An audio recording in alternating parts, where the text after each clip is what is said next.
Mari kita berdoa bersama-sama sebelum kita merenungkan firman Tuhan.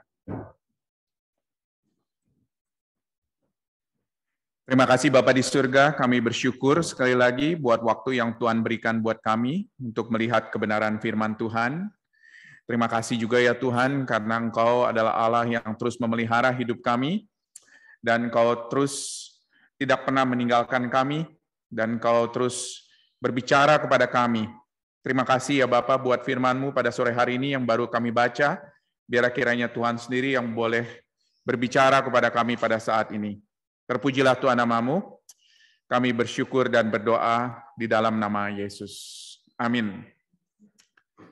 Jadi pada hari ini kita akan memulai seri kitab Yakobus, dan kita bersyukur sekali kalau misalnya kita bisa membaca firman Tuhan, bisa merenungkannya bersama-sama.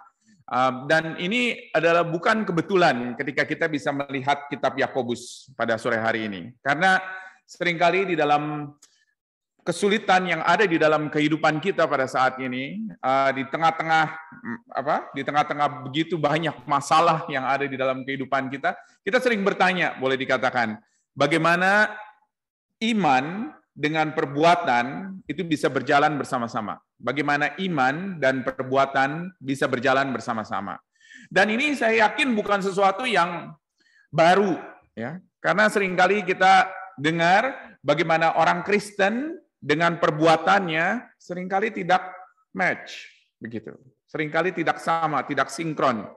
Jadi kita akan melihat di dalam kitab Yakobus ini bagaimana di dalam setiap masalah, setiap persoalan yang dihadapi di dalam kehidupan ini, bahkan juga di dalam setiap berkat yang ada di dalam kehidupan ini, yang kita rasakan, itu semuanya itu bisa berhubungan antara iman dengan perbuatan. Jadi kitab ini adalah kitab yang ditulis oleh Yakobus. Yakobus itu adalah saudara kandung Tuhan Yesus. Kemungkinan besar ini adalah Yakobus yang demikian. Dan ini dituliskan kepada 12 suku yang tersebar, yaitu orang-orang Yahudi, berlatar belakang Yahudi yang tersebar, bukan tinggal di tanah perjanjian di Palestina, seperti yang kita tahu, daerahnya kurang lebih, tetapi boleh dikatakan mereka tersebar ada di tempat-tempat yang berbeda-beda. Dan tema yang utama yaitu bagaimana mereka sebagai orang-orang Kristen yang baru, ya, baru percaya kepada Yesus, mereka boleh hidup di dalam iman yang setia, iman yang teguh, begitu loh. Di tengah-tengah kehidupan mereka, di tengah-tengah di mana mereka berada, dan bagaimana keduanya itu harus berjalan bersama-sama menurut Yakobus. Jadi Yakobus di sini berbicara bukan hanya di dalam keadaan yang sulit, tetapi di dalam segala macam keadaan, ya. Terutama di dalam keadaan yang sulit, bukan? Justru di dalam keadaan yang sulit itu kita akan melihat bagaimana iman itu adalah sesuatu yang murni, sesuatu yang genuine, itu biasanya teruji di dalam keadaan yang sulit ketika begitu banyak pencobaan. Apa yang Yakobus katakan di awal di dalam pasal yang pertama ini, kalau ada Alkitab silakan buka, sekali lagi dari Yakobus pasal yang pertama. Yakobus katakan satu hal, kalau misalnya kita boleh rangkum di dalam 2 kata, life sucks, kata dia. It is full of trials, ya. Banyak masalah, begitu loh. Banyak pencobaan, ada sakit penyakit, ada sakit hati, ada dibohongin, ada ditipu, dimanipulasi, ada konflik, ditinggal pacar, ditinggal suami, istri, you name it. Oke? Bangkrut dan lain sebagainya. Dan ini semuanya terjadi di dalam kehidupan kita. Kalau misalnya kalian belum pernah mengalami atau tahu bahwa life sucks actually, mungkin kita belum hidupnya cukup lama mungkin. Nah, di sini boleh dikatakan, Yakobus katakan bahwa kehidupan kita banyak masalah. Saya nggak tahu ketika kalian masih kecil, kalian ingat nggak sih kalau kalian diledekin apa? What is your nickname? Ketika orang bully kalian atau mungkin panggil kalian by name, apa biasanya? Nah, saya ajak kalian untuk bicara dengan teman sebelahnya. Kira-kira panggilan apa yang kalian nggak suka dipanggil oleh teman-teman kalian kepada kalian ketika kalian masih kecil? Oke? 30 detik, ya. Ke sebelahnya tanya panggilan apa yang biasa dipanggil ke kalian, yang kalian nggak suka ketika kalian masih kecil? Oke? Ngerti ya pertanyaannya ya? Di roll slide.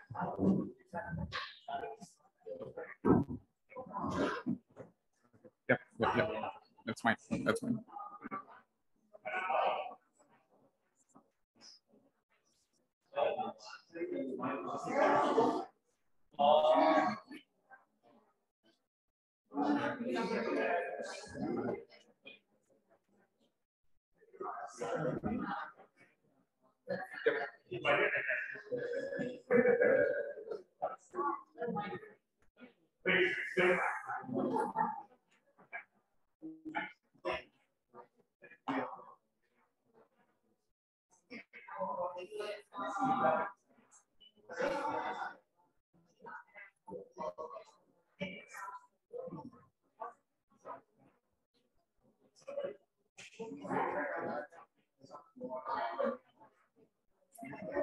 Kelihatannya butuh lebih dari 30 detik kali.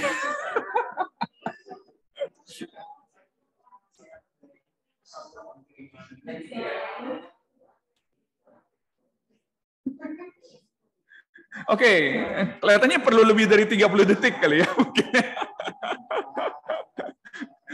Oke, saya masih ingat sekali ketika saya masih kecil, karena kacamata saya tebal ya. Ya, kalau kalian lihat kacamata saya tebal kan. Saya itu dipanggilnya apa? Ada yang tahu nggak kira-kira? Hah? Apa? Katanya kacamata botol. Tahu ya kaliannya botol? Ya, bawahnya itu kan mirip kan, tebal sekali, oke? Ataupun juga sampai udah besar pun juga ada yang ngeledek ya. Misalnya panggil om atau apa gitu. Oke. Nah, kalau misalnya masih belum sadar that life sucks, mungkin Yakobus perlu kita baca. Apa yang akan kita lakukan ketika kita mengalami hal tersebut? Mungkin apa yang kita lakukan ketika orang ngeledekin kita? Apa yang kita lakukan ketika kita dengar ada anggota keluarga yang mungkin meninggal karena COVID di Indonesia? Apa yang kita dengar atau apa yang kita akan lakukan kalau misalnya kita baru saja dengar ada cerita bagaimana seorang suami mendapatkan istrinya mungkin selingkuh di rumahnya. Apa yang akan kita katakan kalau misalnya anak sekolah minggu yang kita ajar mungkin mengatakan, my parents are getting a divorce. Apa yang akan kita katakan kalau misalnya kita berhadapan dengan situasi yang sangat sulit sekali di dalam kehidupan kita? Saya masih ingat dulu ketika saya masih kecil, kita ada family doctor ya di Bogor. Saya asal dari Bogor. Saya ada family doctor di Bogor. Dan kita itu suka sekali ke family doctor itu. Kenapa? Kenapa kita suka sekali ke family doctor itu? Karena dokter itu comforting kita, gitu ya. Jadi terakhirnya biasanya setelah dia udah analisa masalahnya, penyakitnya dan lain sebagainya, dia bilang 2 hari lagi baik deh. Katanya 2 hari lagi baik atau 3 hari lagi baik dan lain sebagainya.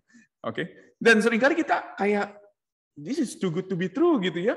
Tiap kali datang ke sana dia bilang seperti itu. Dan seringkali kenyataannya nggak seperti itu. Lalu bagaimana? Apa yang harus kita sikapi? Yakobus mengajarkan bahwa selama manusia hidup akan ada masalah, akan ada tantangan, akan ada kesulitan. Itu adalah bagian daripada hidup kita di dalam dunia yang berdosa. Kita tidak akan lepas dari kesulitan yang ada di dalam kehidupan kita. Jadi oleh karena itu Yakobus mengatakan di ayatnya yang kedua, perhatikan di Alkitab kalian di ayatnya yang kedua atau ada di screen. Saudara-saudaraku, anggaplah sebuah kebahagiaan apabila kamu jatuh ke dalam berbagai-bagai pencobaan. Jadi kata Yakobus, dia tahu bahwa kita sebagai manusia pasti akan masuk jatuh ke dalam pencobaan. Dan kita dipanggil untuk berbahagia. Jadi consider joyful dikatakan kalau misalnya kita jatuh ke dalam pencobaan. Dan yang luar biasa, ketika Yakobus menuliskan mengenai bagaimana sikap kita menghadapi kesulitan-kesulitan kehidupan ini, 15 kali di dalam kitabnya, dia katakan joyful, be joyful atau joy.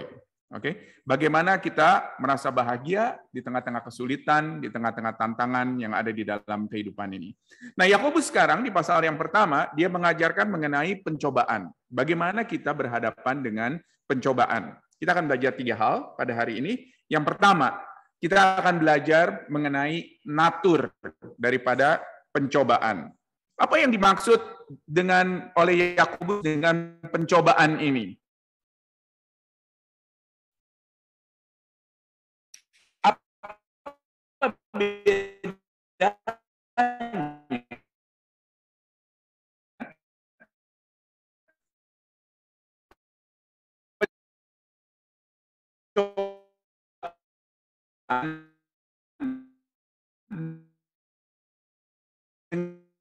Dengan nasib sial. Seringkali kita gitu ya. Kita ketika menghadapi sesuatu kita katakan nih begitu ya.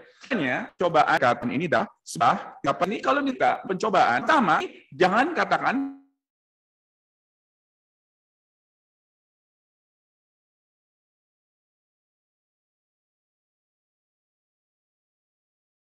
jangan pernah menyalahkan Allah. Nah, di ayatnya yang ketiga, Yakobus katakan, sebab kamu tahu bahwa ujian terhadap imanmu itu menghasilkan ketekunan. Jadi kita harus sadar mengenai hal ini. Bahwa pencobaan itu ialah untuk kita, untuk mentes iman kita. Seperti yang dikatakan oleh ayatnya yang ketiga. Sebab kamu tahu bahwa ujian terhadap iman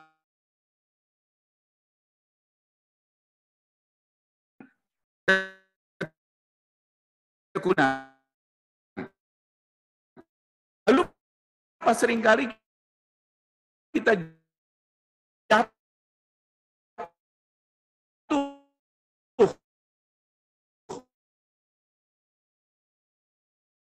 akan menyalahkan Allah.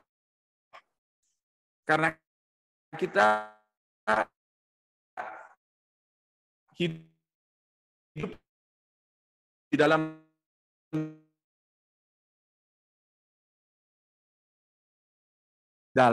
ya.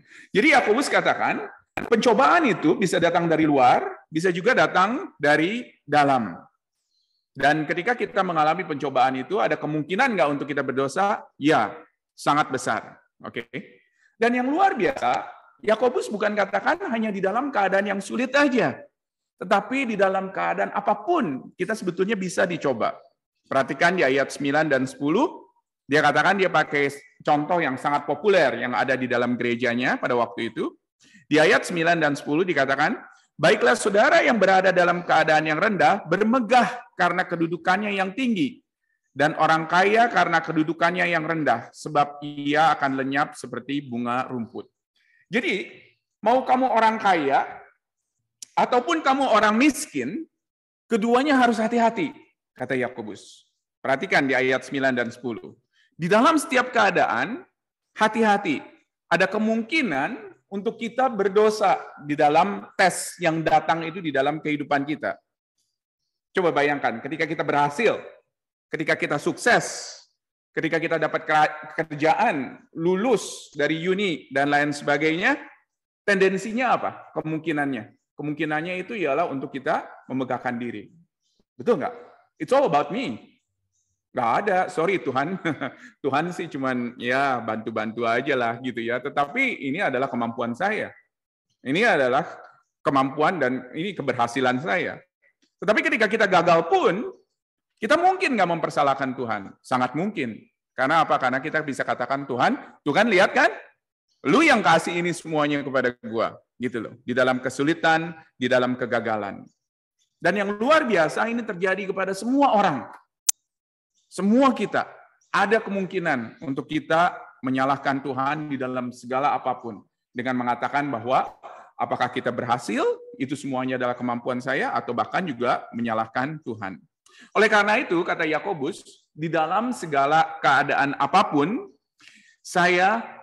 ada kemungkinan untuk saya bisa jatuh ke dalam pencobaan ini.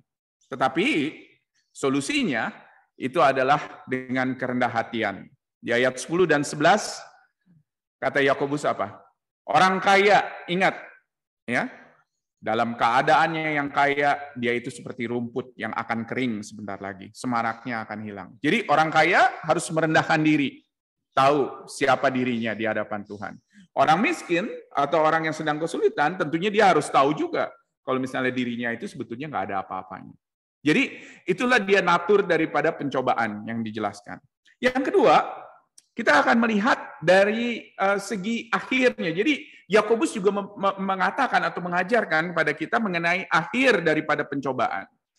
Dia katakan di dalam setiap pencobaan, kan itu kan ada tes, kan dia katakan kan, ada tes. Dan di dalam tes ini kita akan memilih apakah kita akan terus taat kepada Tuhan atau kita jatuh ke dalam dosa. Ya, atau kita jatuh ke dalam dosa. Dan setiap dosa kita tahu bahwa itu sebetulnya asalnya dari dalam hati kita. Jadi kata Yakobus, setiap dosa itu sebetulnya datangnya dari dalam hati kita. Jadi kita ditantang selalu di dalam setiap pencobaan, dalam segala keadaan. Apanya? Atau kita mau lihat keindahan yang lain. Begitu ya. Jadi as simple as that. Ketika kita menghadapi misalnya godaan terhadap uang, apakah kita melihat keindahan Kristus lebih indah daripada duit, ataukah kita melihat duit lebih indah daripada Kristus? Yakobus di sini pakai ilustrasi, ya, sebuah metafora di ayat 14, perhatikan, ada di screen, dan metafora ini adalah seperti metafora seorang yang digoda secara seksual. Ya, dan dosa di sini dia katakan bukan hanya sekedar melanggar peraturan, tetapi ada sebuah dimensi yang jauh lebih dalam. Perhatikan ayat 14 dan 15 ada di screen. Tetapi tiap-tiap orang dicobai oleh keinginannya sendiri karena ia diseret dan dipikat olehnya. Dan apabila keinginan itu telah dibuahi, ia melahirkan dosa. Dan apabila dosa itu matang, ia melahirkan maut. Jadi kata Yakobus begini. Di luar Kristus, tanpa Kristus, ya, kalau misalnya kita digoda, dikatakan, maka pada waktu itu orang itu akan dipikat, dikatakan, dan diseret olehnya. Dan apabila keinginannya itu dikatakan telah dibuahi, maka ia melahirkan dosa. Dan apabila dosa itu sudah matang, ia melahirkan maut. Lihat nggak progresnya di sini? Ya. Jadi pertama-tama hanya sekedar apa? Hanya sekedar dipikat atau diseret. Tetapi ketika itu sudah dibuahi, dia melahirkan dosa. Dan dosa itu melahirkan maut. Jadi dosa yang dimaksud di sini, itu bukanlah hanya sekedar pelanggaran satu peraturan yang dimaksudkan oleh Yakobus di sini. Tetapi ada sesuatu desire yang lebih daripada segala yang lain. Ya. Jadi itulah dia katanya di dalam bahasa Yunani yang dipakai yaitu kata epitumia. Epitumia itu maksudnya ialah ketika kita mempunyai over desire terhadap sesuatu. Oleh karena itu seorang pernah berkata, dia katakan sin, ada di screen di sini, is not just doing bad things, but sin is wanting things so badly. Coba pikir, perhatikan. Things is not just wanting or doing bad things, but sin is wanting things so badly. Things yang apa? Of course, anything beside God. Anything beside God. Dan kita tahu, ketika kita menginginkan sesuatu yang bukan Tuhan di atas segala-galanya, itu dosa. Oke? Itu dosa. Dan tanpa Yesus, dosa ini bisa menyeret kita ke dalam kematian yang kekal. Oleh karena itu kita nggak bisa bilang bahwa everything is going to be alright. Ya. Karena apa? Karena satu hal dengan jelas bahwa tanpa Kristus kita desperate, kita putus asa. Tanpa Kristus kita nggak bisa apa-apa. Oleh karena itu kita memerlukan Kristus yang akan membawa kita keluar dari pencobaan itu dan memberikan kita kehidupan dan memberikan kita suatu kepuasan yang ada di dalam Dia. Pertolongan yang dapat membawa kita keluar dari ini semua itu hanya terdapat dari luar. Kita nggak mungkin bisa menolong diri kita sendiri. Tetapi hanya ketika ada pihak dari luar yang menyelamatkan kita, membawa kita keluar, maka kita pada akhirnya bisa keluar. Dan bukan itu yang kita alami juga kan di dalam kehidupan ini. Ketika kita menginginkan sesuatu lebih dari segala-galanya, maka sebetulnya itulah asal daripada dosa. Ketika kita menginginkan contohnya mungkin pasangan hidup lebih daripada segala-galanya, itulah pada saat itu kita mengalami dosa tersebut. Lalu bagaimana solusi daripada pencobaan ini? Yakobus mengatakan bahwa pertolongan hanya ada datang dari Tuhan, seperti yang tadi saya katakan. Di ayat 17. Setiap pemberian yang baik dan setiap anugerah yang sempurna, datangnya dari atas, diturunkan dari Bapa segala terang, padanya tidak ada perubahan atau bayangan karena pertukaran. Luar biasa ya. Dikatakan setiap pemberian yang baik, setiap anugerah yang sempurna, datangnya dari atas yang diturunkan Bapa segala terang. Jadi dikatakan kata Yakobus apa? Memang betul kita hidup di dalam dunia yang sangat desperate sekali, dan kita sepertinya tidak bisa menyelamatkan diri kita. Kita terbawa, boleh dikatakan, dengan godaan dan lain sebagainya. Tetapi ingat, ada sesuatu yang Allah berikan, dan itu adalah anugerah yang Dia berikan kepada kita. Pemberian yang baik diberikan kepada kita. Dan yang luar biasa, ini tersedia bagi kita yang mau memintanya. Di ayat 5 dikatakan, tetapi apabila di antara kamu ada yang kekurangan hikmat, yaitu hikmat untuk kita bisa keluar dari pencobaan ini, hendaklah ia memintakannya kepada Allah, yang memberikannya kepada semua orang dengan murah hati, dengan tidak membangkit-bangkit. Dan hal itu akan diberikan kepadanya. Hendaklah ia memintanya dalam iman, dan jangan sama sekali bimbang. Sebab orang yang bimbang sama dengan gelombang laut yang diombang-ambingkan kian kemari oleh angin. Jadi solusi daripada semuanya ini, kata Yakobus, apa? Hikmat. Hikmat yang datang dari mana? Hikmat yang datang dari atas, kata Yakobus. Dia masih belum bicara apa loh hikmat ini loh. Dia katakan hikmat yang datang dari atas. Dia hanya mengatakan satu hal. Dia tahu bahwa kehidupan di dalam dunia ini desperate. Kita nggak bisa escape daripada godaan. Kita nggak bisa escape daripada dosa. Dia tahu dengan jelas mengenai hal itu. Tetapi dia katakan, help is available. Help is available. Lalu bagaimana caranya kita meminta pertolongan itu? Datang kepada Allah. Minta hikmat dari Dia. Kita sering berpikir bahwa hikmat itu adalah semacam kayak direction gitu ya, atau dorongan, atau arahan. Tetapi orang pada zaman Yakobus tahu bahwa mereka sebetulnya sedang menunggu hikmat pada waktu itu. Dan hikmat itu di dalam perjanjian lama, karena ini adalah orang-orang Yahudi kan ya, yang Yakobus tulis, mereka tahu kalau misalnya hikmat itu akan datang di dalam sosok person. Dan luar biasa, saudara-saudara, person itu seperti yang dikatakan oleh Rasul Paulus di 1 Korintus 1 ayat 30, person itu adalah Tuhan Yesus sendiri. Dia katakan, tetapi oleh Dia, kamu berada dalam Kristus Yesus, yang oleh Allah telah menjadi apa? Hikmat bagi kita. Ia membenarkan dan menguduskan dan menebus kita. Jadi kata Yakobus, kata Rasul Paulus, ya memang hidup ini desperate, life sucks begitu. Tetapi ingat, di dalam segala macam godaan, di dalam segala macam pencobaan, ada pertolongan yang bisa kita minta kepada Allah. Dan pertolongan itu bisa datang kepada kita kalau kita datang dan minta secara sincere kepada Dia. Dan akan diberikan kepada kita. Dan pertolongan itu, hikmat itu hanya ada di dalam Tuhan Yesus Kristus.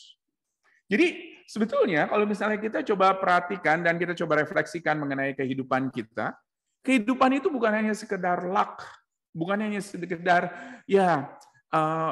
bad luck atau mungkin good luck, begitu ya. Tetapi kehidupan ini kita tahu adalah kehidupan yang ada di dalam dunia yang berdosa, dan kita nggak bisa escape, boleh dikatakan, dari semuanya itu. Tetapi ada satu hal, bahwa hikmat itu disediakan kepada kita. Allah membawa kita di dalam kematangan iman, dan itulah yang menjadi tujuan daripada Yakobus. Kalau ada satu hal yang Yakobus inginkan ketika dia menuliskan surat ini, dia kepingin supaya setiap orang itu bisa memiliki kematangan iman. Dia katakan.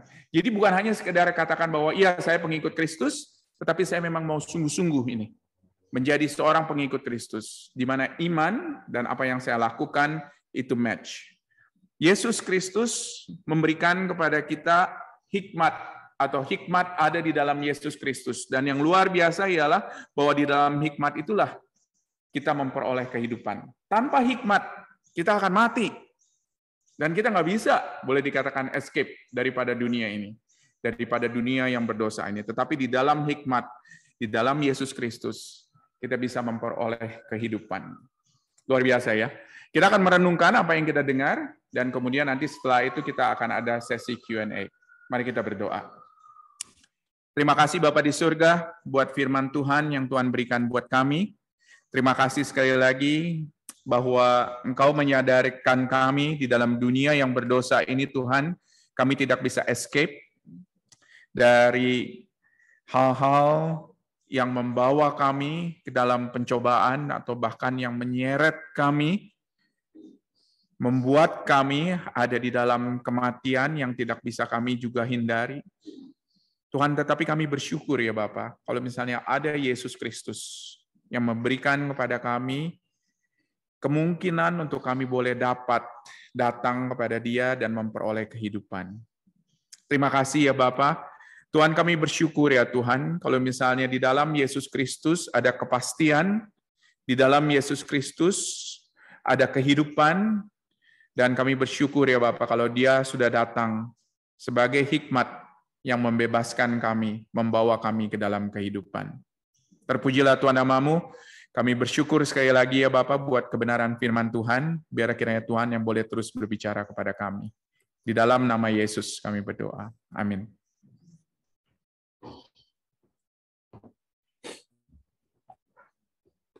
Sambil kita merenungkan apa yang telah disampaikan oleh Kokian, firman Tuhan hari ini, sebelum sesi tanya jawab, saya ajak saudara-saudara sekalian, saya akan coba bernyanyi dengan I Will Follow, dan saudara sekalian bisa mengikuti dalam hati atau bisa menggumam.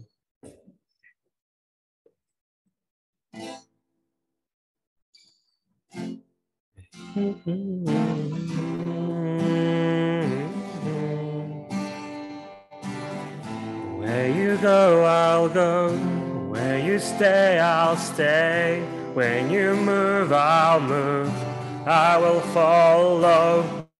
Where you go, I'll go. Where you stay, I'll stay. When you move, I'll move. I will follow you.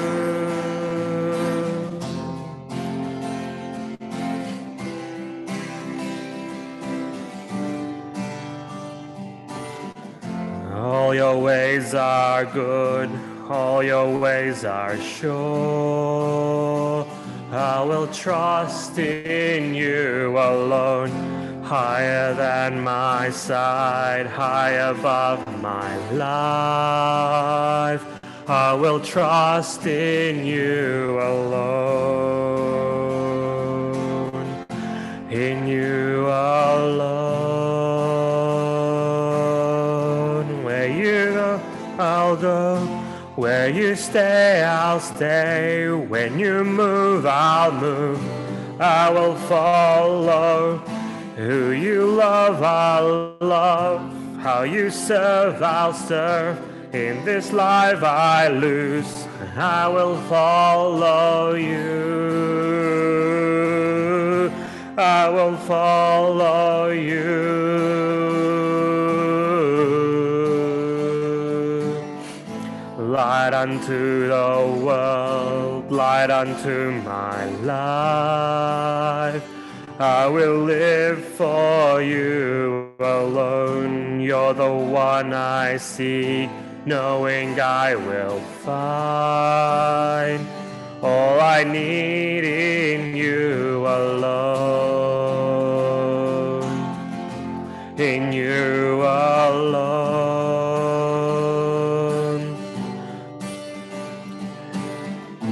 Where you go, I'll go. Where you stay, I'll stay. When you move, I'll move. I will follow. Who you love, I'll love. Who you serve, I'll serve. If this life I lose, I will follow you. I will follow you.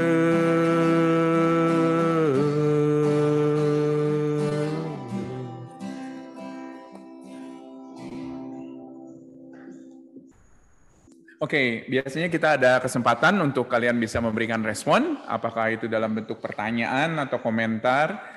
Ada yang mau bertanya atau ada yang mau memberikan komentar? Silakan, jangan ragu-ragu. Ya, Freddy. Oh, Hari dulu atau Freddy dulu?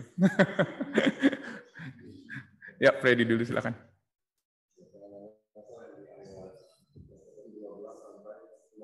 Ya. Betul. Kalau dia bahasa Inggris ada yang di ayat 12 itu trial, sedangkan di ayat 12 itu temptation. Yep. Iya, apakah beda gitu? Yep. Kalau bahasa Inggris kan jadi kayak trial itu seperti ujian gitu, ujian yang datang dari Tuhan gitu. Iya. Sedangkan kalau temptation itu kayak godaan gitu. Iya. Bukan datang dari Tuhan. Ya,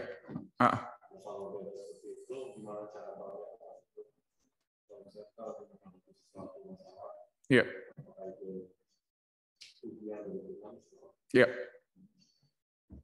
ya, ya.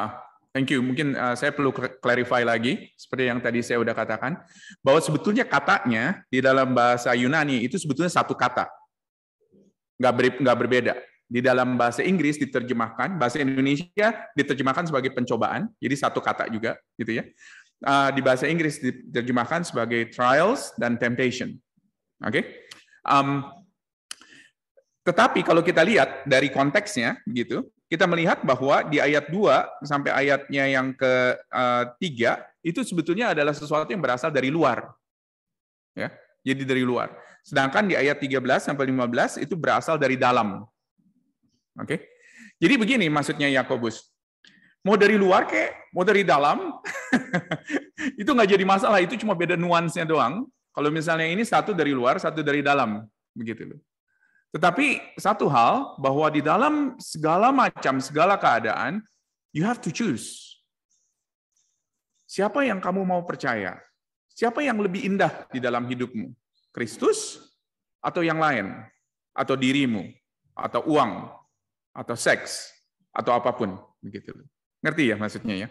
Jadi kita jangan terlalu terpaku dengan melihat terjemahannya, gitu loh, antara membedakan trials dan temptation, apalagi kita melihat juga artinya gitu ya di dalam bahasa Inggris, kamus bahasa Inggris atau gimana. Tetapi kalau menurut saya yang lebih helpful buat saya melihat adalah yang satu datang dari luar, yang satu datang dari dalam. Mau whatever you want to call it. Oke, tapi satu hal yang perlu kita tahu bahwa kita nggak bisa escape. Kita nggak bisa escape, begitu loh. Sebagai manusia, walaupun kita udah diselamatkan, kita tetap tinggal di dalam dunia yang berdosa, kita nggak bisa escape terhadap godaan tersebut. Dan ketika kita jatuh di dalam godaan itu, kita tahu bahwa satu hal sebagai orang Kristen, bahwa hikmat itu yang diberikan oleh Allah, itu udah tinggal di dalam hati kita, dan hikmat itulah yang bisa menyelamatkan kita keluar dari hukuman godaan ini. Karena godaan itu kan dikatakan oleh Yakobus akan menyeret kita dan membuahkan kematian, gitu ya. Oke ya, Hari? Jawabannya sebenarnya mungkin sama, tapi pertanyaan tadi aku mikir kayak translation-nya itu beda.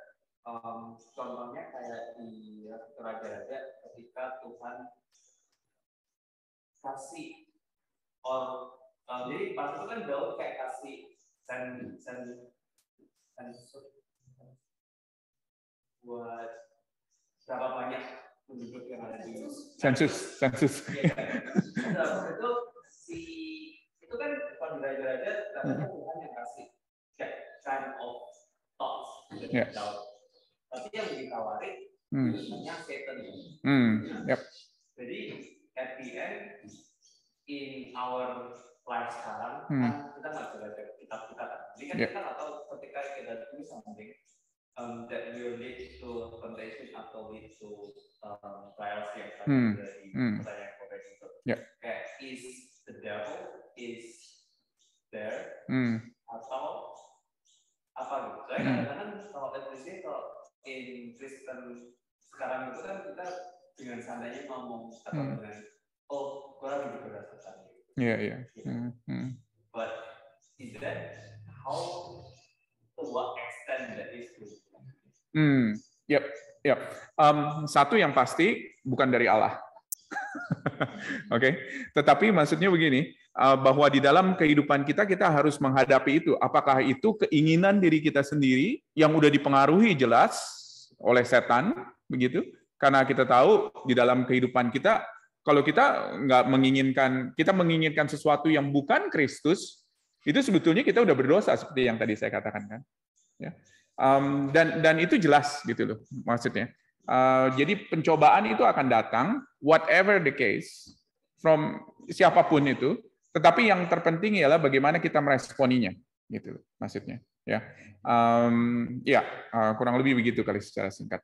Ya. Ada lagi yang mau komentar atau kasih pertanyaan?